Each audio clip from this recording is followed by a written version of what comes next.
Yeah, so these would be the males out of pin 5. We got lot 57 and 58, 22-6, which would be the male pig Eric's got on a stick here. That'd be lot 57, 23-1. The littler belted bear would be lot 58.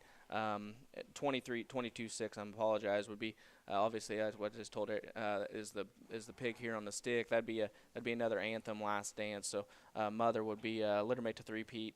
There was at Crossroads, and then would have raised the Reserve Division 2 Guild at Louisville, and then the $17,000 cross guild there at Tulsa, and then Reserve Cross Guild at Kansas City. So sideline's very potent.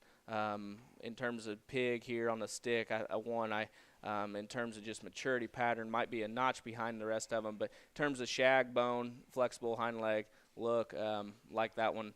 I think that one's got a good ceiling. I think that's a hog you're going to have to push on just a little bit probably. For me, in terms of how I'd feed him, I think that hog fits maybe a July, early August setting for me, how he needs to be fed. But I like that pig a good deal. The little 22-litter male pig, 22-6, he would be the smallest pig in terms of pounds per litter.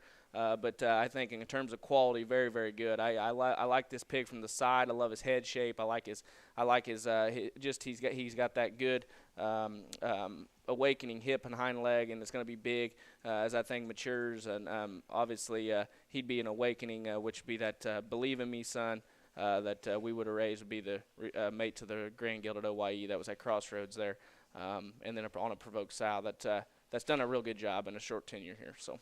Good pair of pigs here.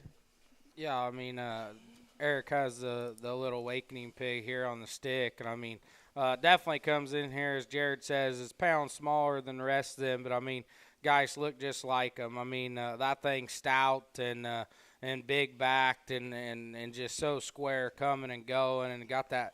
I mean, that hip and hind leg that boar apparently throwing, or that sow line. I mean, that thing, for having a big hind leg and to be that busted open, I mean, that thing's square, and the way he can motor kind of out of his hip and hind leg, I think is very, very neat.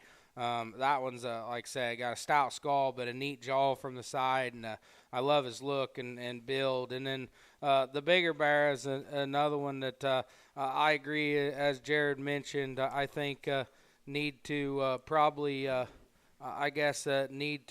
probably push on that one a little bit. I mean, he is a greener one, I think, and the way he looks, that's not going to be a little hog. I think that'll be an awesome big barra come late July into August, and I think one that it looks to me like if you feed that one right, he could be very, very competitive.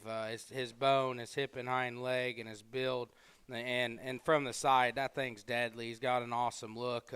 I think a very, very good pair of feeding barras here.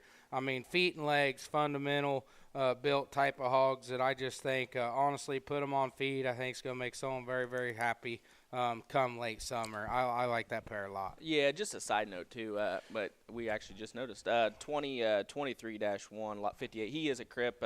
We'll stand behind him. You're going to have vet cut that thing. So anyway, we'll stand behind him fully, but he is a crip on the side note.